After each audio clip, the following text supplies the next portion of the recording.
जी। तो कंपनी बन गई, प्रोडक्ट भी बेच ली, अब हम चलते हैं ऑपरेशनल। ये क्या चीज़ है और इसकी थोड़ी सी डेफिनेशन हमें समझाएं। अगेन व्यूअर्स ऑपरेशंस, मैं अपने व्यूअर्स को अक्सर ये बात बताता रहता हूँ कि कोई भी काम करते हैं, कोई भी बिज़नेस करते हैं, उससे पहले हमें 4 मेन चीज़ों का पता होना चाहिए, जिसे हम बोलते हैं फंक्शंस ऑफ द मैनेजमेंट। क्योंकि एज अ मैनेजर जब आप काम कर रहे होते हैं तो planning, organising, leading and controlling, ये 5 वो मैनेजमेंट के फंक्शंस हैं जो कि as a CEO, as a founder of the business आपको पता होना चाहिए। तो प्लानिंग में सबसे इंपॉर्टेंट चीज़ ये है जिससे हम अब बात करना चाह रहे हैं कि ऑपरेशंस।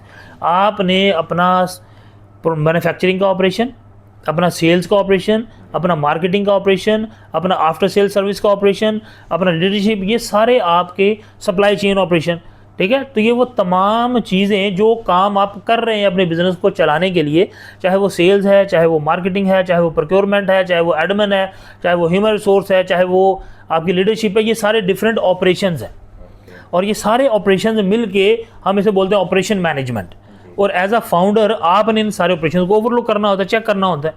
तो जब एज अ फाउंडर या CEO या बिजनेस स्टार्ट करने के एज ए एंटरप्रेन्योर आप इन सारी चीज़ों से वाकिफ़ नहीं होंगे तो आप इन सारे ऑपरेशंस को कंट्रोल नहीं कर पाएंगे, क्योंकि आपने पहले प्लान नहीं किया होगा। तो जब आपने पहले प्लान करना है तो जहन में रखना है कि मैं जो प्रोडक्ट बना रहा हूँ उसका रॉ मटेरियल कहाँ से मिलेगा, कितनी दूर से मिलेगा, उसको मैंने यहाँ तक लाना कैसे है, कितने दिन में मेरे पास आएगा, अगर वो मेरे पास आएगा तो उसको मैंने स्टोर कहाँ करना है, अगर उसको मैं स्टोर करूँगा, स्टोर करके उसको मैंने वर्कशॉप में लेके आना है जहाँ पे मेरी चीज़ बनेगी, तो वो कितने दिन में बन जाएगी, ठीक है। उसको बनाने पे मेरा कितना खर्चा आएगा, यानी कि प्रोक्योरमेंट ऑपरेशन प्लस आपका मैन्युफैक्चरिंग ऑपरेशन, ठीक है। जब आपने चीज़ बना ली उसके ऊपर जो आप खर्चा कर रहे हैं, डायरेक्ट मटेरियल है, इनडायरेक्ट मटेरियल है, लेबर है, फैक्ट्री ओवरहेड है, लाइट है, हीट है, कुछ भी है, बन गई। बनने के बाद आपने जब मार्केट में निकाल ली, मार्केट में निकालने से पहले क्या करते हैं, कहीं इसको स्टॉक करते हैं जहाँ आप इन्वेंट्री बनाते हैं, ठीक है। तो स्टोर मैनेजमेंट एक अलग से ऑपरेशन है। वहाँ पे आपने प्रोडक्ट को, आपके प्रोडक्ट पे बेस करता है आपने प्रोडक्ट आपकी कैसी है, ड्यूरेबल है, शेल्फ लाइफ कम है, तो हम देखते हैं life of FIFO different method है, उस पर हम बाद में बात करेंगे।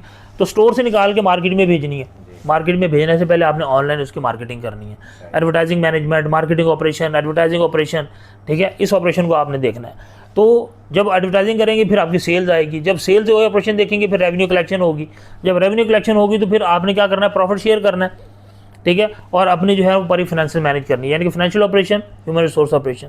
तो अगेन नाज़रीन, एज अ लीडर या as a founder of the company आपने ये बात जहन में रखनी है कि जितने भी काम एक्टिविटीज़ आप एक ऑर्गेनाइजेशन में कर रहे हैं, अपना सौदा सल्फ दुकान से लाकर दुकान में रख कर लोगों को बेचने तक, कस्टमर को वैल्यू देने तक, तमाम जो चीज़ें हैं ना एक्टिविटीज़, उनको हम ऑपरेशन कहते हैं।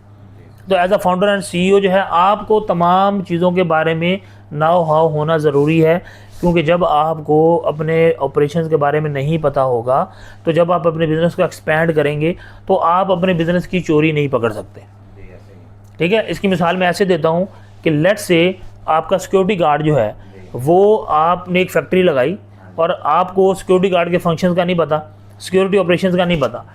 हो सकता है कि आपका सिक्योरिटी गार्ड जो है वो कैमरे ऑफ करके आपके यूनिट्स गेट से आउट करता हो, ठीक है। बहुत बड़े बड़े ब्रांड्स, मैं आपको मिसाल देता हूँ, अभी गुलामत का एक मेरा दोस्त है वहाँ काम कर रहा है, तो उसने कहा कि हमारा 5-5, 10-10 हज़ार का सूट हर दूसरे दिन चोरी हो जाता था। कैमरे लगे हुए हैं, सब कुछ लगा हुआ है, ठीक है, लेकिन बंदा नहीं पकड़ा जाता था। फिर उन्होंने चेक किया कि भाई ऐसा क्यों हो रहा है, और जब उन्होंने इसके ऊपर उसको रिवाइंड किया, अपने कैमराज को देखा, फोकस किया, तो उन्होंने क्या किया कि उनका एक अपना वर्कर जो है वो आता था, ठीक है, जो ट्रस्टेड वर्कर था, पुराना एक्सपीरियंस होल्डर, जिसमें कोई शक नहीं कर सकता था, वो आता था, वो वहाँ से एक सूट टेस्ट करने के लिए लेता था और उसको अपनी शर्ट में डाल के इधर बांध लेता था थाई के साथ, ठीक है। और बांध के जब सिक्योरिटी वाला था वो क्या करता था, वो थाई से ऊपर चेक करता था, ठीक है। उसने पूरी बॉडी स्कैन की, यहाँ तक नीचे नहीं चेक किया, क्यों, क्योंकि उसको ट्रस्ट था, यार ये बंदा है, इसको नीचे चेक करूँगा, हो सकता है ये बुरा मान जाए, तो वो ऊपर चेक करता था और वो बंदा सूट ले जाता था, बाहर जाके भेज देता था। तो जब मुझे इन छोटी छोटी चोरियों का और इन टेक्निक्स का नहीं पता होगा तो एज अ CEO तो मैं इसको कभी प्रूव नहीं कर सकता। तो इसलिए कोई भी बिज़नेस शुरू करने से पहले नाज़रीन आपने इस चीज़ पे फोकस करना है कि पहले खुद से उस बिज़नेस को सीखना है, उसको जानना है, उसके सारे ऑपरेशंस के ऊपर फोकस करना है। जब आप सारी टेक्निकलिटीज़ और छोटी मोटी चीज़ों को, हेरे फेरिया को समझ जाएंगे तो फिर कल को आपको कोई भी बिज़नेस में डिफीट नहीं कर सकेगा, चाहे वो आपका कंपेटिटर हो, चाहे वो आपके एम्प्लॉयज़ हों, हर चीज़ में आप खुद से माहिर हो जाएंगे। बहुत शुक्रिया डॉक्टर साहब।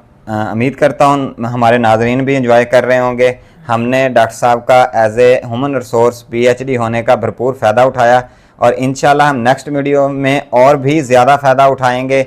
जैसे डॉक्टर साहब ने थोड़ा सा जिक्र किया था कि इंटरव्यू जब होता है तो उसमें सबसे अहम रोल जो होता है वो ह्यूमन रिसोर्स का ही होता है, उसने एम्प्लॉई रखना और निकालना होता है।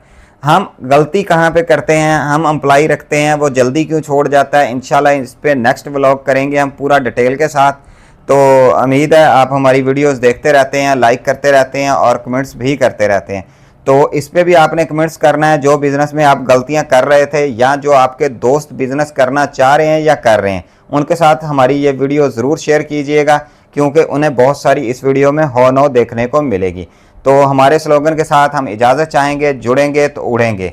इसके पीछे भी एक बहुत बड़ी स्ट्रेटजी है, वो भी डॉक्टर साहब से जानेंगे कि हमने ये स्लोगन रखा क्यों। तो इसी के साथ मुझे दें इजाज़त, इंशाल्लाह मिलते हैं किसी नेक्स्ट वीडियो में। अपना ख्याल रखिएगा। अल्लाह हाफिज़।